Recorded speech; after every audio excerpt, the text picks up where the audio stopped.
O Senhor esteja convosco. Ele está no meio de nós. Proclamação do Evangelho de Jesus Cristo segundo Mateus. Glória a vós, Senhor. Naquele tempo, Jesus disse aos discípulos: em verdade eu vos digo, dificilmente um rico entrará no reino dos céus.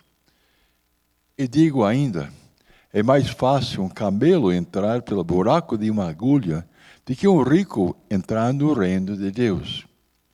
Ouvindo isto, os discípulos ficaram muito espantados e perguntaram: então, quem pode ser salvo? Jesus olhou para eles e disse: para os homens isto é impossível, mas para Deus tudo é possível. Pedro tomou a palavra e disse a Jesus: vê, nós deixamos tudo e te seguimos. Que haveremos de receber? Jesus respondeu: em verdade vos digo, quando o mundo for renovado e o Filho do Homem se sentar no trono de sua glória, também vós, que me seguistes, havereis de sentar-vos em 12 tronos, para julgar as 12 tribos de Israel. E todo aquele que tiver deixado casas, irmãos, irmãs, pai, mãe, filhos, campos, por causa do meu nome, receberá 100 vezes mais, e terá como herança a vida eterna. Muitos que agora são os primeiros serão os últimos, e muitos que agora são os últimos serão os primeiros. Essas são as palavras de salvação. Glória a vós, Senhor.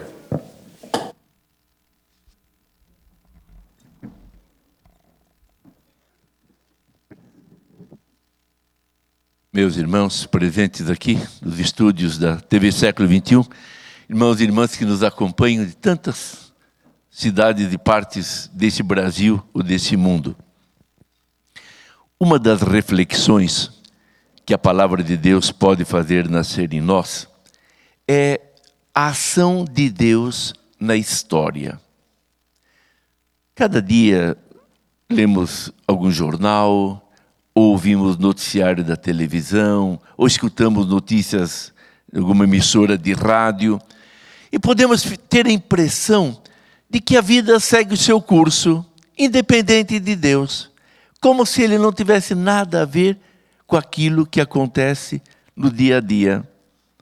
Parece assim que a única intervenção de Deus seria lá um milagre aqui, um milagre ali. Quando o jeito de Deus agir na história, especialmente através de nós, seus filhos e filhas, através daquilo que fazemos em obediência à sua palavra ou que deixamos de fazer. A primeira leitura do livro dos Juízes. Na verdade, o povo de Deus, em várias oportunidades, fez uma experiência muito forte e dolorosa.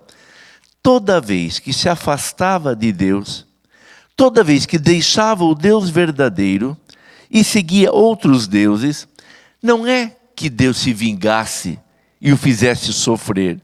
Ele sofria a consequência de sua escolha.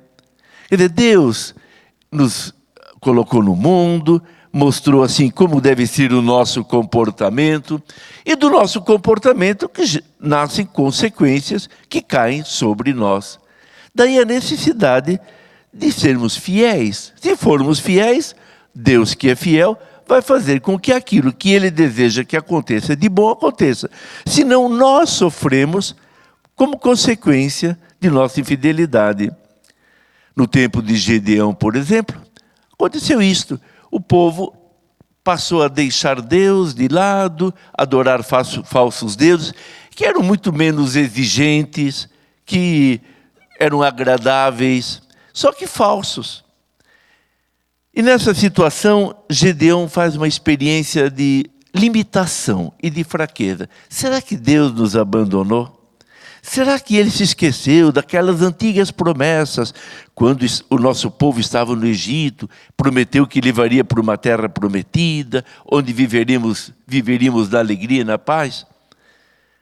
Mas aí logo ele soube que realmente o problema era a resposta que a vida estava lhes dando pelas escolhas erradas que haviam feito.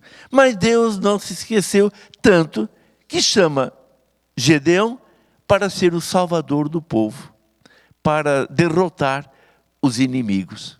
E aí a reação de Gedeão: primeiro que eu sou da tribo mais humilde, pois sou dentro da minha família, não tenho nenhuma força, não tenho nada, E aí que Deus lhe dá algumas garantias: vai, eu é que te envio, eu estarei contigo, tu vencerás, não tenhas medo.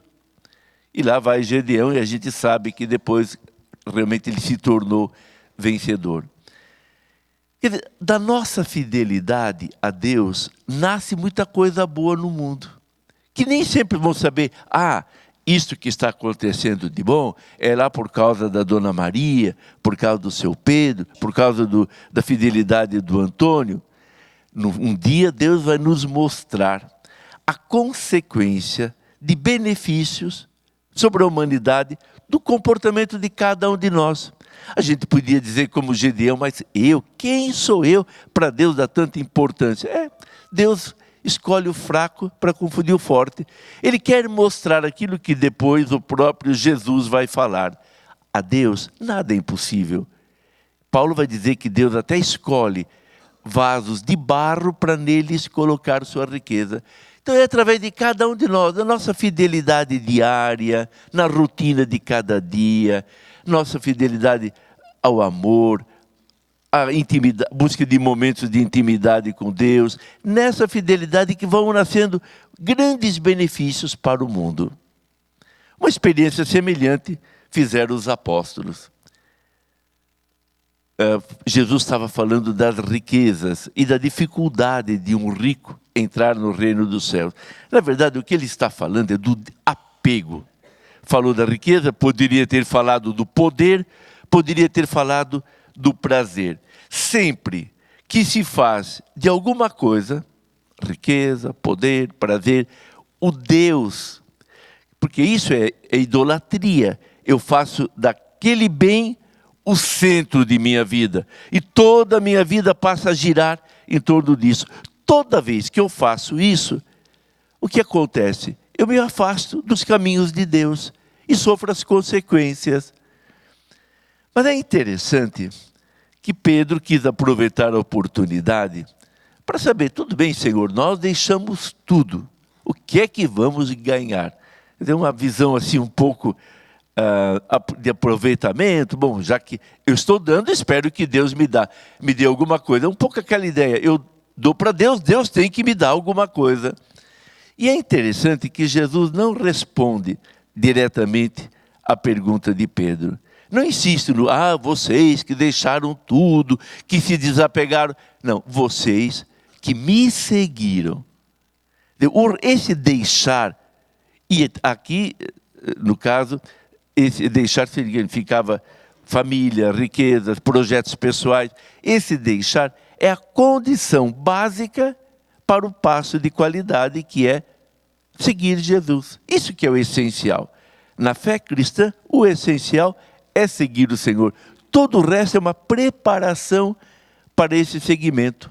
Agora, o que deve nos animar é isso: que se o Senhor nos chama, como chamou Gedeão, Ele vai nos dar a força necessária. Ninguém de nós pode dizer: que valor eu tenho perante tantas forças do mundo que parece que o dirigem, que tomam decisões, fazem descobertas.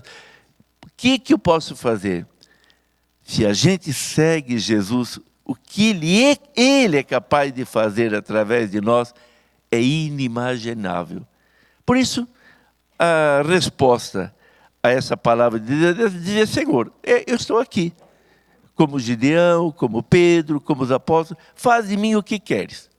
Deixa-me conduzir, me conduza pelos teus caminhos, e que eu saiba dizer sim.